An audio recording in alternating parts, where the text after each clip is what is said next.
Bad news, Chris. Oh, yeah. There are going to be a lot fewer tortuous COVID metaphors in our life from now on. Are we being fired from Newscast? Not that I know of. Me neither. Might still be happening. No, Jonathan Van Tam, Sir Jonathan Van Tam, the Deputy Chief Medical Officer of England, is stepping down and is going to go back to the University of Nottingham. And to the terraces of Boston United. Which means students at the University of Nottingham will get to hear these gems in future. This is a complex product with a very fragile cold chain. It's not a yoghurt that can be taken out of the fridge. It's a bit like being 3-0 up in a game and thinking, well, we can't possibly lose this now. But how many times have you seen the other side take it 4-3? The train has now slowed down safely. It has now stopped in the station and the doors have opened. And of course, Chris, you're far too modest to talk about how you kind of passed Sir JVT the ball famously once. Crossed it in for him to head into the top corner. Yes, he had a line in one of his news conferences in response to a question from me where he talked about tearing the pants out of it. And what was the it he was referring to? The rules. The COVID rules, which I'm sure definitely won't come up again in this episode of Newscast. Newscast. Newscast from the BBC.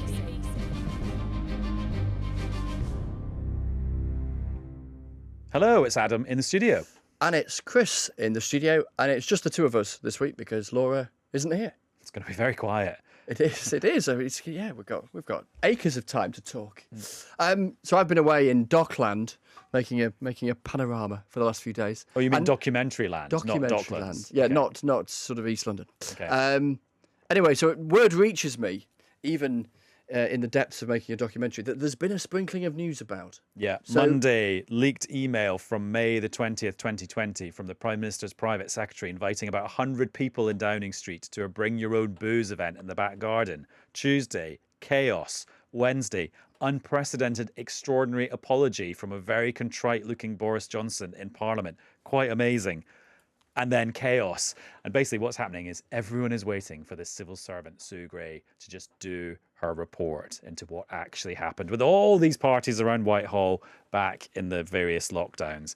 Who's waiting for her? Conservative MPs who don't like Boris Johnson and want to do him in. Conservative MPs who used to support Boris Johnson and don't anymore and are waiting to see if they're going to have to do him in. The entire cabinet who've been flooding the airwaves saying, let's wait for Sue Gray. And tonight, as we're recording this episode of Newscast on TV and on BBC Sounds as a podcast, the Metropolitan Police have said they will not be investigating any claims until Sue Gray has finished her investigation. So everyone is waiting for Sue Gray. Everyone is carrying around a shield that says Sue Gray on it in response to pretty much every question. And of course, there is the prospect, I guess, that more stuff, not just from Sue Gray, but journalistically, is found about stuff that might have happened. And also, I think more Conservative MPs will come out the woodwork and say, this guy can't be Prime Minister anymore when they talk to their constituents over the weekend. But talking to people, we're now joined, and I'm very pleased to say this, by two people who do it for a living because they host phenomenally successful phone-in shows, and they've been talking about this all week. I'm so pleased to welcome them. Sheila, hello. Sheila Fogarty from LBC. Hello. Yeah. And we have Kaye Adams as well from Radio Scotland. Hello, Kaye. Hi there. Hi. Can I just say, first of all, if you're wondering what my right hand is doing, yeah, I've got the dog beside me. So just so that you know, okay? Brilliant. Marvellous. What's the dog called? Bee. And she's very much enjoying getting her tummy tickled.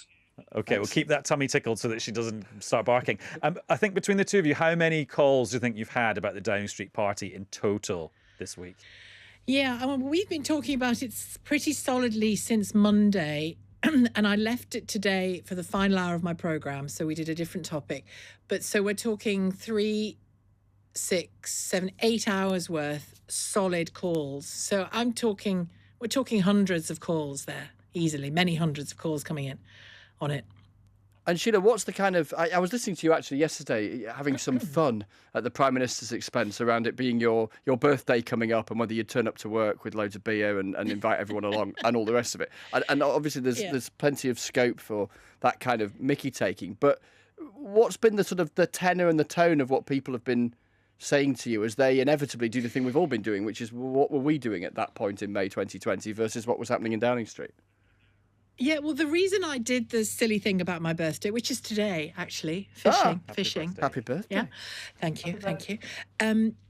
And the reason I did that, it was a bit sarcastic, wasn't it? I was saying, it's my birthday tomorrow. I'm thinking I'll come to work and I'll invite 10 of my friends and get them to sit next to 10 of my colleagues, and we'll all drink and we'll all eat and we'll decide later whether it contravenes COVID rules or is a work event or a party. But you're right that the very serious side of it was that the vast majority of calls, there was a fair bit of sarcasm coming through from callers, but there was the vast majority of calls were either angry. The word that the Prime Minister himself used in his statement was rage, and there was rage coming through for sure. But the thing that struck me most and struck other listeners most was the grief and the pain that was coming through. I mean, we had calls from a woman whose 14-year-old daughter died, not of COVID, but died in May. And she could only have one of her parents with her when she died. The little girl. We had an NHS consultant who called, whose mother had died, and he stayed on the wards instead of seeing his mother when she was ill. And he concluded that he's a leader, he's a team leader like Boris Johnson is. He concluded that if he had sent an email around to his more junior colleagues in their tens, 100 colleagues, and said, let's party on the quad at the end of our shift, they'd have been sacked. Or he'd have been sacked for inciting it. And there were calls from people who'd lost parents they hadn't been able to see, hadn't been able to be with as they died. There was a great deal of ongoing grief, actually, is what came through to me.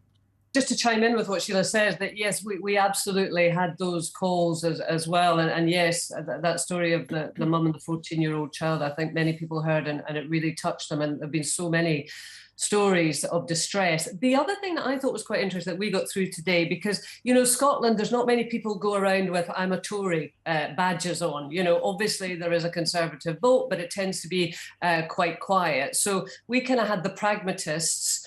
Well, of course we don't condone what he did, but he's kind of the best we've got just now. And the more idealistic people who said, there's got to be principle here. But of the pragmatists, the line that started to come out, and I don't know if Sheila got this, was, well, actually, all this demonstrates is that the laws that were in place at that time, May 2020, were overly draconian and were unnecessarily strict. And so Boris Johnson and whoever else was there wasn't putting anyone at risk, really, because, it was just too much anyway. And that was being put forward in some ways almost as a justification, which I found really difficult to reconcile, because if we are talking to the mother of the 14-year-old girl who wasn't able to say goodbye to her, and our rationale is that these laws were too strict anyway, in some ways, that's even worse. Because people feel like they were fools for following the rules. Yeah. Sheila, I'm not promoting that, but that is a voice that I'm hearing. Sheila, did you notice a change in tone after the astonishing apology on Wednesday lunchtime? Yeah, I mainly disbelief. There were one or two callers who I would put into the same bracket that Kaye has just described. One or two callers saying, one chap said, look, in a sea of disapproval of that statement, one guy called in and said, the truth is he didn't know, or he didn't cause the deaths. The 150,000 plus deaths that have happened were not caused by that party. And my response to that was, that's irrelevant. That's not what people are angry about. People are angry about the equity, the equality between themselves and what they were expected to do, and the people in that building on that day and the various other days that are under question. That it isn't about, we'll never know if they caused infections or deaths. That's not the point here. The point is that people look at Downing Street, and many, many people don't believe Downing Street thinks it should follow the same rules, however draconian they are, that we're expected to follow. I mean, I had people calling in telling me that they had been moved on from a park bench they were sitting on their own. A woman told to get out of her own front garden. She was sitting there with a little bistro table and a chair having a cup of tea, and she was told she could only do it in her back garden in case her presence at the front of the house attracted people to her. She was moved on from her own front garden to her own back garden. All kinds of examples like this where people were told, were brought to heel, actually, by the authorities. That's the way you describe that kind of incident, I think. And, when you see people being invited ahead of time, that's the thing here. We can never forget there was an invitation ahead of time to 100 people to bring their own bottle. I mean, that's not sitting in your front garden instead of your back garden, is it? It's a bit more. And also the best that we're kind of hoping for here, or that I imagine Boris Johnson hoping for when Sue Gray, poor woman, managed to deliver a report, is that there will be wriggle room, that there will be technicalities. And I think a lot of people will be asking, well, is that what you want from a leader? Wriggle room and technicalities? Or do you want a role model, an exemplar, somebody that you can look to and say, that's the way to do it, rather than that's the way to get away with it? I just wonder, as a thought to both of you, how much this kind of changes the dial on people's overall view on Boris Johnson, given that his whole political brand has been about being unconventional and different, and yes, perhaps, breaking rules and conventions. So how much does this actually... Yeah. How much, to use that phrase that's often bandied around, how much of this is kind of priced in? This is kind of behaviour that people might expect of Boris Johnson. So those who've always hated him will continue doing so, and those who like him might still find reasons to like him, even if they chalk this up as something they're not that keen on, Sheila. Well, you'll be pleased to know I asked that very question on my radio show today. I said, his appeal has often been, he gets us. He's a sinner. Yesterday I put it like this, he makes mistakes. He does things wrong. He's a sinner like the rest of us. But is this a sin too far, was my question yesterday. And the answer was a very firm yes.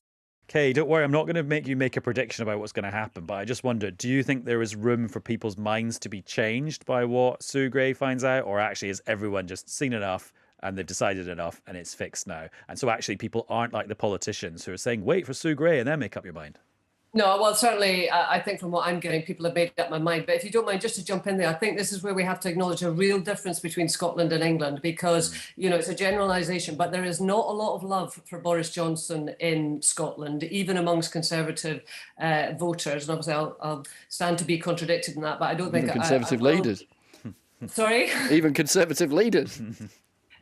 Well, yes, even Conservative leaders, absolutely, and Jacob Rees-Mogg's comments about, Douglas Ross being a lightweight, etc., regardless of whether you're a Conservative voter or not, it can be seen as a very high-handed Tory toff, just sort of dealing with the Scots with that sort of back of the hand, which doesn't go down well, regardless of what your political persuasion is. So there's a lot of people think that Boris Johnson is the greatest asset for the Yes movement.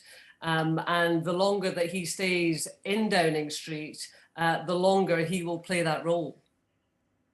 Kaye and Sheila, thank you so much. Thanks for plugging us into what all your callers have been saying. My pleasure. My pleasure. Bye-bye. Bye. Now, Chris, it's one of the classic tactics when the government's under threat, and the Prime Minister in particular is under threat, that you just send the cabinet and loyalists just everywhere you can. And that is happening so much today. We've even got a cabinet minister on Newscast. Whoa, that's how serious things have got. It must be bad. And the cabinet minister is the Education Secretary, Nadhim Zahawi. Hello. Good evening. I've been watching the news all day and commenting on what's going on, and I've been calling it, this is the cabinet fight back. You've all been instructed to just hit the airwaves, go on any programme you can find and defend the Prime Minister. Is that actually just how these things work? Well, actually, as I'm sure and Chris knows, that I regularly do the media rounds, as many of my cabinet colleagues do as well. I've been doing them since the Prime Minister made me the vaccines minister on a really regular basis, and actually on all the big calls, and credit does go to the Prime Minister, vaccines, on therapeutics, on Omicron before Christmas, he's called it right. And I've been very proud to go out and share that that decision-making process and the background to it with the nation. Mm-hmm. I get that you can go out and you can proudly make that argument about the other things that you can point to that you say the government's achieved. But on this stuff that we've learnt about in the last 24, 48 hours and learnt about before Christmas, I mean, how do you actually defend that? Because that is just deeply awkward, isn't it? Well, I think the important thing to remember is actually the Prime Minister came to Parliament and talked about what happened, the events of May 20th, 2020. We await the detail, and the detail will come through the investigation that Sue Gray is carrying out. And I think it's only right that we wait for that investigation. He's also pledged, and I was there when he was at the dispatch box, that he will return to Parliament to be scrutinised, to deliver a statement to Parliament after Sue Gray's investigation is completed. Now, you're defending him in the round and you're waiting for this report from Sue Gray. But I just wonder what, for you, is the bottom line in terms of acceptable behaviour and conduct for a Prime Minister in the context of a pandemic where so many people were studiously sticking to the rules, which on the face of it, it looks like was not happening in Downing Street. Well, I think acceptable behaviour for me is, one, recognising people's pain, anguish. I lost an uncle to COVID. We weren't quite sure whether he was infected in hospital or as he came out. He was eligible for vaccine. Sadly, he hadn't gone for his appointment in time before he caught the infection, and we lost him to COVID. So it's not lost on my family, that pain, that anguish, that of course the how hard, the hardship around following the rules. So for me, the Prime Minister recognising that and apologising for it unreservedly was important. On the big decisions, I think it's only right to recognise that the Prime Minister got those right, but at the same time, also recognise that people are human and they make mistakes. And when you do make a mistake, it's right. My bottom line, you have to apologise and you have to have an investigation and get to the bottom of it. You talked very candidly there about how COVID had affected your family. So many of our WhatsApps at the moment are full of, such as the extent to which this story has kind of cut through to people, what's happened and what's emerged out of Downing Street in the last 24, 48 hours. I wonder what your phone looks like. I wonder what people in your family beyond you in the front line of government are saying about what's happened. Are they sharing that, the anger that we're hearing from so many, particularly given what personally has happened within your family? Yeah, absolutely. The people are angry, they're dismayed, they are upset. Do they buy what they're hearing from the Prime Minister? Well, I think it's interesting you asked that question. I actually watched a vox pop from his constituency yesterday on one of the other. I wonder about your own. I wonder what you're hearing yourself. So some people say, like the vox pop did actually, they're divided. Some people say, we want to see this investigation and it's only right to wait because it's the fair thing to do. Others say, this is just not good enough. And some say, as they said it in that vox pop, that actually on the big decisions, he's got it right, and they appreciate that. And this is a sort of a human error. And Nadhim, just before we go and let you get back to work, it's been interesting looking at all the cabinet tweets over the last 24 hours. Some sooner than others, some slightly differently worded. And of course, as political journalists, we're trying to spot the gaps. So I'm just going to put one to you. Liz Truss says, "I stand behind the Prime Minister 100% as he takes our country forward." Do you stand behind Boris Johnson 100%? Yes, I do. Yes, I do, because I think on the big calls in this pandemic, and I've obviously been very closely working with him because I was the vaccine deployment minister, and then, of course, as the education secretary, opening schools, colleges, universities over the past week and a half. On the big calls, this Prime Minister has actually got the decisions right, including on Omicron before Christmas. And would the Sue Gray report ever change that from 100%, or would you still remain 100% irrespective of what she says? And that's not a theoretical, hypothetical question. I'm just asking if there's anything that would change your mind. You've sort of that last sentence. You recognise that it's hypothetical, but no, also I phrased it in a very careful way, so it wasn't hypothetical. I know, and you're the education secretary, not my English teacher. I hear you. My answer to you is, I think it's only fair and right to wait for the Sue Gray investigation to conclude, and for me to come back on your programme, and of course for the Prime Minister to submit himself to Parliament and allow Parliament to scrutinise that inquiry findings, and of course his statement to the Parliament. Nadhim, allow me to have another go at a broadly similar question, but from a different angle. I'm trying to tease away from this idea of hypotheticals. Let's put aside Sue Gray. Let's put aside this whole row about parties. If a Prime Minister is found to have either misled the Commons or broken the ministerial code, could they continue in your view?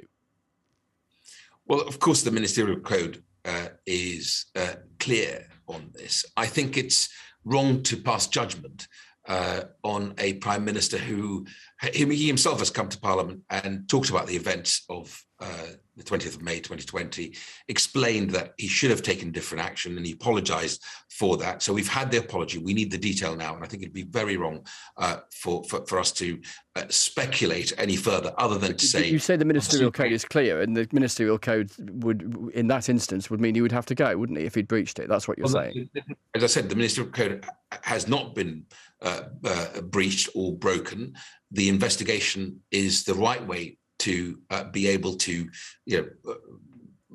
make a decision by Sue Gray as to whether rules had been broken. Sure, and if it was broken, he'd have to go, yeah? Well, and he's pledged to come to Parliament and offer himself for scrutiny, and Parliament will have that opportunity. But at the end of the day, the Prime Minister is held to account by the British people through Parliament, and that's the correct way of handling this. Well, thanks very much, Education Secretary. Thank you very much. A fair few Conservative MPs have expressed concerns about this whole party business this week, and one of them is Tobias Ellwood, the MP for Bournemouth East and chair of the Defence Select Committee, who is making his newscast debut as well. Hello, Tobias. Delighted to be here. Thanks very much for inviting me. So we're heading towards the weekend, which is normally the time that MPs get to see their constituents the most. Have you already started picking up kind of concerns from members of the public about all of this? Yes, the email inboxes have been deluged with concerns about what has happened. And I think yesterday in Parliament was a seismic moment. It was one where you're going to remember where you were. I can't recall the atmosphere or tone in Prime Minister's Question Times, anything like that in my experience. Very much welcomed the Prime Minister's apology in recognition of the stupidity of what's been going on. It's generated genuine anger from the British people who have endured so much hardship. So I'm pleased to see some form of clarity and an apology, but at the moment it's not enough. We need to see some real change as to how the Number 10 construct works, its culture, its direction of travel, its strategy, and indeed the personalities. Otherwise, we won't regain that trust from the British people, and we then know where this heads. I'm intrigued, Tobias, about the sort of deluge, as you describe it, of the response you've had from constituents. I wonder how it compares, both in tone and in the amount of it, with, for instance, the Dominic Cummings-Barnard Castle incident, or anything else of these big moments in the last few years that, to use the ludicrous Westminster phrase, have really cut through with people beyond those who obsess about politics all the time. Yeah, I think it's a culmination of all these things. It's a build-up to say that isn't the way we should be doing business here. I mean, I'm chair of the Defence Select Committee. I want to be focusing on these international issues. We've got Russia about to invade Ukraine. We've got China that's actually infiltrating Parliament with its spies. We have an energy crisis coming up, and of course, enduring challenge of COVID. These are the things that we need to be focusing on. And yet here we are going around boy again. And I think that's the concern, the frustration from the British people. Many MPs, including myself, went public in after November, December. You'll recall a very, very difficult end of the year. And we said, we're willing you on, Prime Minister, but we have to see change. He's come to Parliament, made it very, very clear, shows some humility, but it's not enough. And we've got Sue Gray, the report coming out. Many MPs will be looking at that very, very carefully indeed, but we shouldn't be waiting for that report to show some determination, to refresh, to regroup, and show a commitment to say, yes, we're going to turn a corner here. Now, there were reports that after that apology, which was totally extraordinary to watch, whether you were there or watching it on TV, that Boris Johnson then went and spoke to Conservative MPs kind of behind the scenes in the House of Commons, and he seemed sort of a bit less contrite and a bit less genuine afterwards than he had done at the time. Is that something that you experienced, that you witnessed, or that you've heard about? I didn't witness it. I did hear about it. I've been asked by other journalists about it too. But this is exactly where we need to recognise the Prime Minister's formidable strengths, but also his weaknesses. It's thanks to the Prime Minister's reach, his energy, his determination that we won the last election, that we've gone through so many difficult battles, not least Brexit. Do you remember how paralysed our party was for a couple of years? But it's the next battle that's important. And his weakness is that he does do the bigger picture. There needs to be better reading of the room. And that is a great example. There need to be people around him to say, even if you think that, you don't say it. You need to understand of where we're going with this. We need to work as a team to get through this. Is there a particular person you have in mind that should be drafted in? It's not for me to make those judgments. I'm not going to start to make those remarks.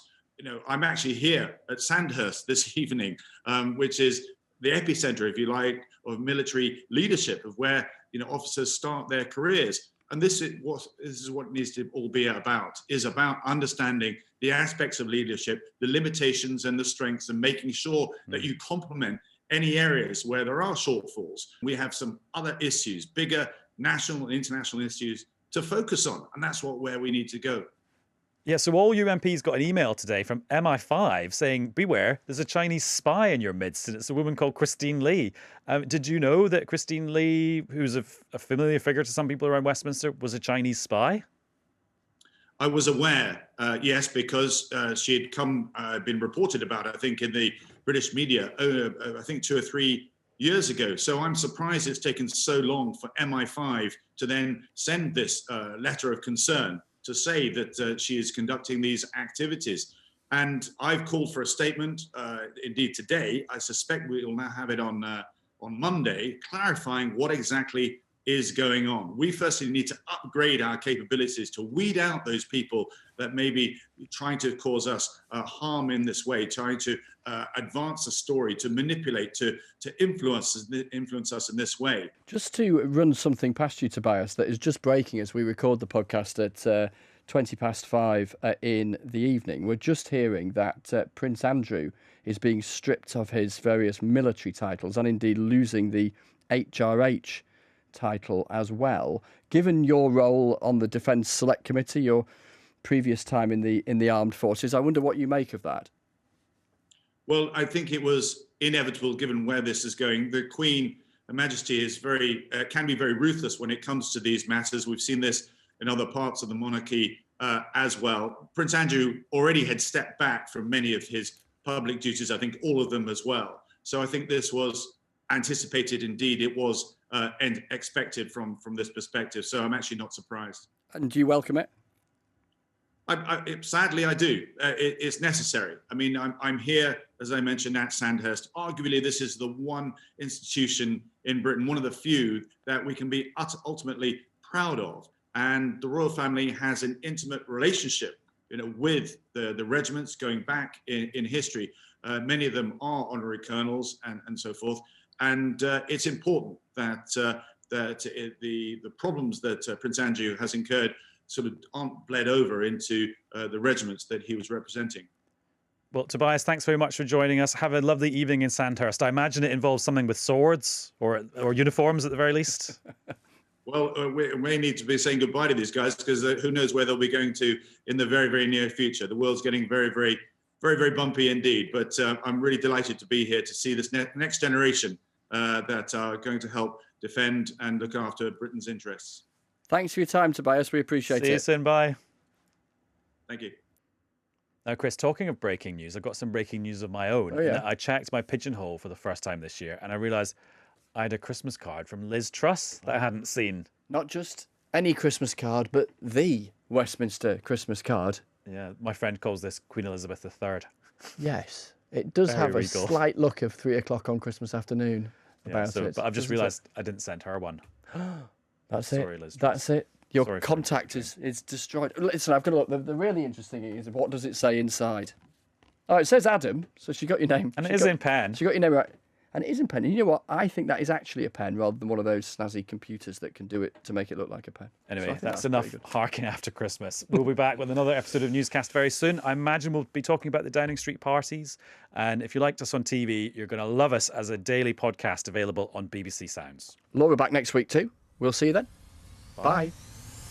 Newscast. Newscast from the BBC.